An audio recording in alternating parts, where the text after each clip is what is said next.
एक ही आग दोनों तरफ से लगी हुई। ऐसा नहीं है कि एक ही हृदय जलता है, ना, किसका ज्यादा जलता है। परमात्मा अपना भेद नहीं देता। अपने आप को तो आपको पता ही होगा, लेकिन परमात्मा अपना भेद नहीं देता कि उसका हृदय कितना जलता है आपके लिए। ये बात वह स्पष्ट नहीं करता। उसकी महानता है, उसकी उदारता है, छिपा के रखता है वह सब कुछ। और प्रेम वास्तव में है ही यही, जिसे अधिक से अधिक छिपा के रखा जाए, और वह छिपाने में बड़ा माहिर है। अपने मुख से कहो। हनुमान जी महाराज कहते हैं, महाराज सागर पार गया, अशोक वाटिका में पहुंचा, लंका जलाई, उसके बाद वाटिका का ध्वंस किया, राक्षस मारे। ठहरो ठहरो हनुमान, अब भूल कर रहे हो। जांबवान जी ने तो मुझे इस प्रकार से कहा था, आप सागर पार गए, अशोक वाटिका में गए, वाटिका का आपने विध्वंस किया, राक्षस मारे, और उसके बाद आपने लंका दहन की। नहीं नहीं महाराज, मुझे क्षमा करें, जो मैं कह रहा हूं वही सत्य है। कैसे? देखो भक्तजनों, भक्त की भावना कितनी सुंदर है और किस प्रकार की है।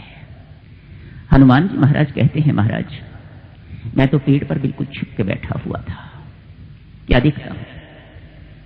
पहचान तो थोड़ी बहुत हो गई मुझे कि ये मातेश्वरी सीता ही है, दुबली पतली है, जैसा आपने सब कुछ बताया मैंने सुना था, मुझे हो गया कि ये मातेश्वरी सीता ही है। रावण आया है, उसके पीछे देव कन्याएं हैं, उसके पीछे गंधर्व कन्याएं हैं, मंदोदरी साथ है। मैं पहचानता नहीं, पर अंदाजा से मुझे हुआ, बाद में पता चल गया कि यही वही हैं सब। झूमता झामता आया है, आके मातेश्वरी सीता के पास खड़ा हो गया है। ये सब खड़े हो गए हैं।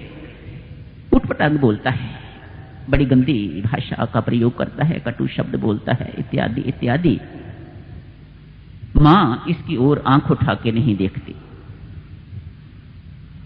मेरे मन में प्रश्न उठा, ऊपर बैठे हुए मैं देख रहा हूं सब कुछ, मेरे मन में प्रश्न उठा, ये लंकेश है, लंका का राजा इतना ऐश्वर्यवान है, ये मातेश्वरी इसकी ओर नहीं देख रही, तो क्या मेरे जैसे वानर की ओर देखेगी कि नहीं देखेगी? महाराज मेरे प्रश्न आने की देर थी, उसी वक्त मां ने एक तिनका उठाया और इस प्रकार से ऊपर खड़ा कर दिया। मैं झट से समझ गया, ओह, मां की कृपा तभी होगी, कृपा दृष्टि तभी होगी जब व्यक्ति इस तिनके के समान बन जाता है। मां की कृपा प्राप्त करना चाहते हो तो अभिमानी बन के कृपा उसकी प्राप्त नहीं कर सकते। परमेश्वर की कृपा के पात्र बनना चाहते हो तो अभिमानी बन के ऐंठ के उसकी कृपा के पात्र नहीं बन सकते। तृण तुल्य हो जाता है जब व्यक्ति, तृण अर्थात जो पांव के तले कुचला जाता है, पशुओं के पांव तले, आदमियों के पांव तले, पक्षियों के पांव तले, हरे के पांव तले जो कुचला जाता है, जब व्यक्ति ऐसा बन जाता है तो वह परमेश्वर की कृपा का पात्र बन जाता है। मुझे स्पष्ट हो गया, यदि मां की कृपा दृष्टि मुझे प्राप्त करनी है तो मुझे इस तृण तुल्य होना होगा। इसी बीच आपस में बातचीत महाराज चल रही है, बड़े कठोर शब्द आपस में प्रयोग हो रहे हैं। रावण ने अपनी तलवार उठाई मातेश्वरी का हरण करने के लिए। मन में विचार आया, इसी वक्त छलांग लगाऊं, इसी की तलवार इसके हाथ से छीन के तो इसके टुकड़े टुकड़े कर दूं। ना, ऐसा मुझे हुक्म नहीं है, ऐसा मुझे आदेश नहीं है, परमेश्वर की ओर से, आपकी ओर से ऐसा मुझे हुक्म बिल्कुल कोई नहीं। इसलिए मैं चुप रहा। सोचने लगा, मेरे राम ने अवश्य कोई ना कोई व्यवस्था कर रखी होगी अपनी इस भक्तनी को बचाने के लिए। उसी वक्त क्या देखता हूं महाराज, जिस वक्त रावण ने इस प्रकार तलवार उठाई है तो की पत्नी ने मातेश्वरी सीता का बचाव किया, रक्षा की। मन में सोचा, यदि मैंने छलांग लगा दी होती तो भ्रमित हो गया होता, मुझे भ्रम हो गया होता कि मैंने मां की रक्षा करी है। नहीं महाराज, कान खींचता हूं, आपकी व्यवस्था बड़ी सर्वोच्च है, सर्वोत्तम व्यवस्था है आपकी। मानो मुझे यहां भी स्पष्ट हो गया, करण करावनहार स्वामी, सब कुछ परमात्मा करने वाला है महाराज। कोई व्यक्ति कोई कुछ नहीं कर सकता है। इसके बावजूद भी यदि हम अभिमानी, यदि हम अपने आप को कर्ता कहते हैं, मैं करने वाला हूं, मैंने ये कर दिया, मैं ये करूंगा, मैं वो करूंगा, तो ये बुद्धिमता के चिन्ह नहीं है।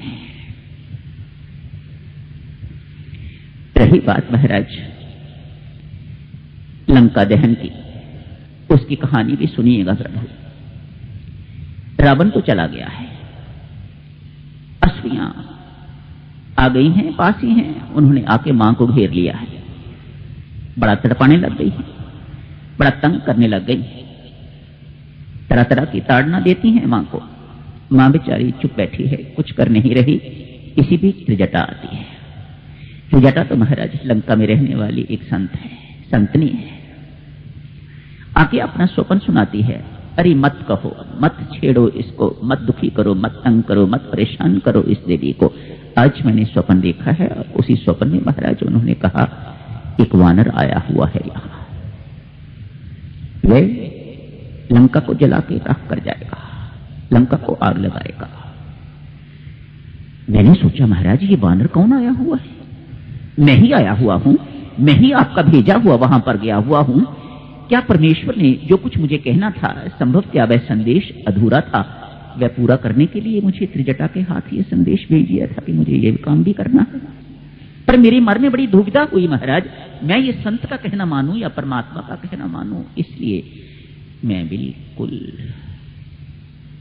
पराधीन हो गया महाराज। मैंने